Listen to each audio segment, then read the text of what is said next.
Alrighty, so we're 3 weeks out from the next Reprised raid, and no one really has any idea what it is. Remember, we don't look at leaks here on the channel. I'm not interested in knowing about leaks, but I'm very interested in what the next raid's going to be and kind of thinking about that. And, you know, the fact that Bungie's being super secretive is a little annoying, but also allows us to spend time kind of theory crafting about these things. And someone was asking on stream, you know, it seems like most of the community thinks it's going to be Crota's End. And so they were like, yo, Skarrow, how do you think they're going to revamp Crota's End? And that's a very interesting question. And I wanted to break that down in this video because Crota's End, notoriously, you know, it's a dungeon, it's a strike, ha ha ha. But I think Bungie's done a very fantastic job with a lot of the Reprised raids. So like Vaulted Glass is still, I think, like really basic, but a lot of the glaring issues with that raid were fixed. Namely, Gatekeepers not being an encounter in Destiny 1 really, and Oracles just being much too long. I feel like they addressed those in a really interesting way in Destiny 2. And then King's Fall, I think the reprised version of King's Fall in Destiny 2 fixed almost every issue I had with the raid in Destiny 1, to the point where King's Fall in Destiny 2 is one of my like top 3 or 5 raids. Like, it is perfect how they fixed it. I think they made it a lot more engaging, a lot less tedious, a lot more rewarding. Like, all around, they did a fantastic job. And so, in my opinion, what could they do to make Crota worthy of the title, like a Destiny 2 raid experience? You know, how do we bring it up to the echelon of King's Fall Destiny 2? And that's what I really want to talk about, because Crota's End in Destiny 1 was obviously like, you know, Crota's End in Destiny 1. And so I want to go encounter by encounter and really talk about what I think they might do if this raid comes back to make it worthy of being a Destiny 2 raid. And so we're going to go encounter by encounter. But first, I just think there's 3 main problems with Crota's End in Destiny 1. So obviously, the first overarching issue is that it's very short, and that's actually like 2 problems in itself. So the first one's going to be it's not very mechanically heavy at all. It's very kind of like Root of Nightmares-y, where there's one main mechanic, and that's all you have to worry about. And a lot of the encounters, you know, don't even really have that mechanic. You know, Death Singer doesn't really even have mechanics at all. It's like go and kill things, you know, and then Lanterns also is not really an encounter, but it kind of is. You know, it's more like a traversal section, but it's also an encounter. So, and that kind of brings us to the second problem. So the first problem is, you know, not a lot of mechanics, not very interesting or in-depth mechanics, and I think they can very easily address that.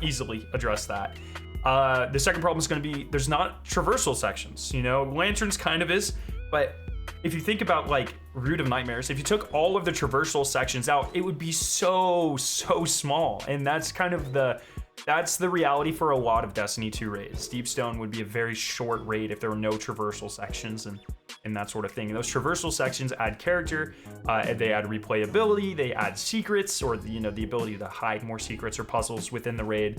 But they also just make the raid stand out based off of how unique the traversal sections are. And Crota, with the exception of Lanterns, which like I said is kind of like half a traversal section, doesn't really have that. And so I think there's an opportunity for them to maybe add that. There's, you know, certain points in the raid where you, like after Lanterns, you go into like a bright light and then you're immediately at bridge. I think they could pretty easily add like a jump puzzle there if they wanted to. But overall, I think you just have to traverse. You should maybe traverse more ground in the encounter. So now encounter by encounter. Let's go. So first off, when you start the raid in Destiny 1, you load up and you stand on a plate and it spawns a bridge over the Hellmouth and then you jump down. I think there's a really good opportunity here for Bungie to make this an actual kind of like traversal mechanic encounter type of thing. Like, just imagine like there's like Toland orbs or swords or enemies carrying swords that spawn all around the Hellmouth, and you just have to like kind of sparrow around and kill them and bring the swords back. Maybe there's some sort of like timed mechanic or something where you have to, if you hold the sword, you'll get like stacks of darkness, and if you hit 10, you die. Similarly to something like the Eye of Riven from Last Wish, something like that. So I just think like if they really want to add like length and girth to the raid, making that like an actual light encounter would be a really great way to do. Then you drop down into the Hellmouth and you get to Lanterns. So 2 things I think have to happen with Lanterns. 1, you have to give it like an actual mechanic, and I think a great way of doing this would be you spawn with a sword, or like a sword spawns, and make it like Queen's Walk, where there's some sort of buff or debuff that requires you to switch the sword between people. And so like, yeah, you're holding the sword, you get stacks of darkness. If you hit 10, you die. Also, maybe the more stacks you get, the slower you go, but you could drop the sword, a teammate can pick it up, and you can kind of juggle it like that. But also, then maybe there's enemies that spawn along the way. Like there were knights in Destiny 1, yellow bar knights that would spawn every once in a while. Maybe you can only kill them with the sword. Maybe at the very end, there's something you can only kill with the sword. Something like that, that, you know, enforces you and requires you to bring the sword all the way through the encounter. So it's kind of like a juggling mechanic until you can finally use it to like open a lock or kill something, you know, something like that. I think that would be cool. Add a little bit more agency and require teamwork, because in Destiny 1 you needed one person to go invisible, go all the way through, hop on the rock, and just wait. It was super easy, didn't require teamwork. And so this, I think, would be a really interesting way to lengthen the encounter, add mechanics, and require more than one person. So that would be cool. And then the second thing they should do that encounter is make it so the skips either don't exist or they're very deliberate, and like there's like secret skips that help you do it faster, you know. And it's like you kind of like in Whisper, where you could go in the green room and you could do the green room, or you could just like drop underneath the stairs if you knew that existed. So like a very intentional secret pathway type of thing. Now Bridge, I'm gonna be honest, like Bridges in Age of Triumph was pretty good. I mean, it's a slower encounter, like there's a lot of waiting around, so maybe add things for people on both sides to do. Like maybe you have to shoot things across or something, you know, like crystal spawn, you have to shoot them or whatever. But like the ending where all 6 people got a sword and then you just go ham and you're like killing a bunch of stuff, like that's a lot of fun. I think that would translate to Destiny 2 really well.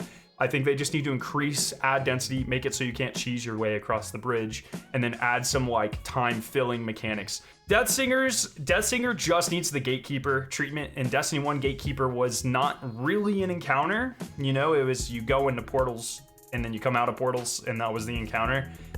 Destiny 2, they made it an encounter. I would love to see Deathsinger get more mechanics, any mechanics, and make it like a fully fledged encounter. I think that could be really interesting. I don't really have many suggestions, but you know, or any guesses, I guess. It's way too late for suggestions. But you know, sword spawn, you can only kill certain enemies with swords, or you have to pass around the swords or something. You know, really playing more into the relic idea that Crota really didn't have that much especially in this encounter until Age of Triumph, at least with the challenge. I think you could just make that one a lot more interesting. And then with Crota, my only idea here is switch the damage. So in Destiny 1, how it worked is you would shoot him with guns, and then you would break his shield and you drop down on his knee, and then use the sword to damage him. I think you just flip that, and that way it's like Oryx, where you're actually doing damage with your guns and their DPS phases, and you can optimize. And so maybe you spawn like 3 or 4 swords. A bunch of you have to go up and sword him to get him to drop down on his knee, and then you have a damage phase that's X long, where you use your actual guns against him. So instead of going guns and then sword, it's sword and then guns. You spawn multiple swords, and so you have that kind of multi-relic hero moment feel for a lot of your team, and then you can optimize damage phases, which I think is something that every raid should have. I'm not a big fan of bosses only being damaged by mechanics that don't require any sort of like optimization, or there's not a lot of player control there. So those are just my ideas. I don't want to speculate too much on like the challenge mode or anything, because honestly, I have no idea until we see either the names of the challenges or the updated encounters themselves. But this is just something I was thinking about, and instead of explaining it 12 times on stream, I thought it would be fun to put out a video and give you guys my thoughts, and I'm interested to hear your thoughts down below. So do you think I'm wrong on any of these? Do you think they can change it in any more interesting way? Do you think Crota's even the raid? Let me know down below. Thank you guys so much for watching. Love your faces. I'll see you very soon. Peace out.